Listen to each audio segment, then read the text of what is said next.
Pemecatan 5 Exco PKR dan DAP yang dibuat Menteri Besar Selangor Tan Sri Abdul Khalid Ibrahim yang berkuat kuasa semalam sah dan telah mendapat perkenan Sultan Selangor Sultan Sharafuddin Idris Shah. Menurut Tan Sri Abdul Khalid, Sultan Selangor telah memberi perkenan pembatalan pelantikan Exco berkenaan secara bertulis. Surat cadangan menamatkan khidmat kelima-lima Exco tersebut dihantar kepada Baginda Sultan Selangor selepas jam 2 petang. 2 jam kemudian, Tan Sri Khalid menerima maklum balas daripada Sultan Selangor yang antara lain menyebut Baginda tiada halangan jika Tan Sri Khalid sebagai Menteri Besar menamatkan khidmat mereka. Kelima-lima Exco tersebut diberi masa 1 hingga 2 minggu untuk mengosongkan pejabat masing-masing.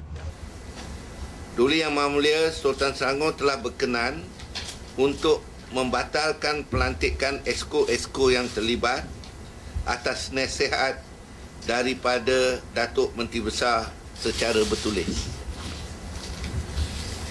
Kita berpendapat bahawa 5 Exco tersebut tidak boleh diteruskan perkhidmatan mereka setelah mengeluarkan kenyataan bersama untuk tidak mahu mempunyai sebarang hubungan dengan Menteri Besar dan hanya menghadiri mesyuarat Majlis Mesyuarat Kerajaan Negeri bagi memantau perjalanan kerajaan negeri serta hanya akan menurut kehendak parti mereka yang dokongi. Kenyataan ini sekaligus bercanggah dengan 10 aku janji dan sumpah kesetiaan yang telah dilafazkan ketika mengangkat sumpah di hadapan Duli Yang Maha Mulia Tuanku Sultan. Tan Sri Khalid menjawab kenyataan Exco yang dipecat yang mendakwa pemecatan mereka tidak mengikut undang-undang. Bercakap dalam sidang media selepas mesyuarat mingguan Exco, Tan Sri Khalid berkata mesyuarat Exco berjalan seperti biasa dan quorum yang cukup dengan kehadiran 4 Exco PAS.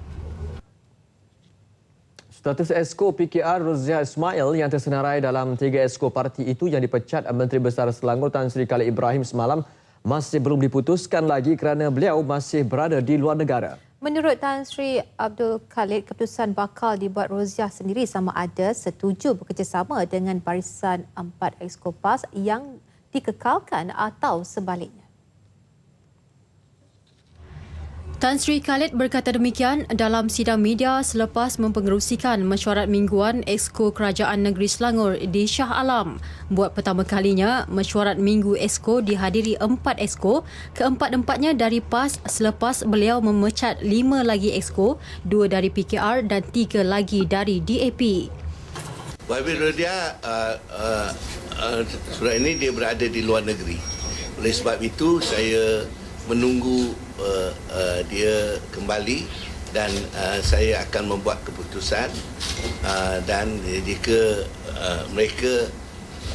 beliau bersetuju untuk bekerjasama dengan ahli-ahli Exco yang ada sekarang dan dia akan diteruskan, kalau tidak dia juga akan diberikan surat penambatan tanggungjawab.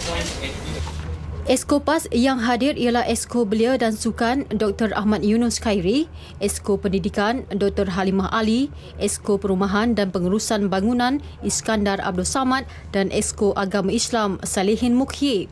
Tan Sri Khalid dilihat tiba di bangunan SUK itu kira-kira 9.20 pagi tadi.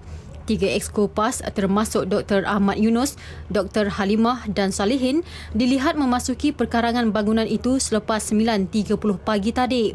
Manakala Iskandar Samad dikatakan telah memasuki pejabatnya sejak 7.45 pagi tadi. That's according to the undang-undang tubuh. That's how it works. That's the minimum. Yes. So how do you think that they terminate? Kita akan bekerjasama sehingga ada keputusan baru dibuat. Akan joint meeting, saya akan bekerja terus untuk rakyat. Saya dilantik oleh rakyat, dipilih oleh rakyat, bekerja untuk rakyat. Kita boleh bergerak dengan Pak Exco. Cuma saya akan masuk Exco pada hari ini. Kita mengambil amanah rakyat dan keputusan parti. Sebelum itu, 3 Exco yang dipecat iaitu V. Ganabati Rao, Datuk Teng Chang Kim dan Elizabeth Wong dilihat memasuki bangunan SUK menuju ke pejabat masing-masing. Ketika ditemui media, ketiga-tiga mereka berkata tidak akan menghadiri mesyuarat Exco yang dipengerusikan Tan Sri Khalid pagi tadi, namun mahu menjalankan tugas seperti biasa termasuk menghadiri beberapa mesyuarat yang sudah dijadualkan.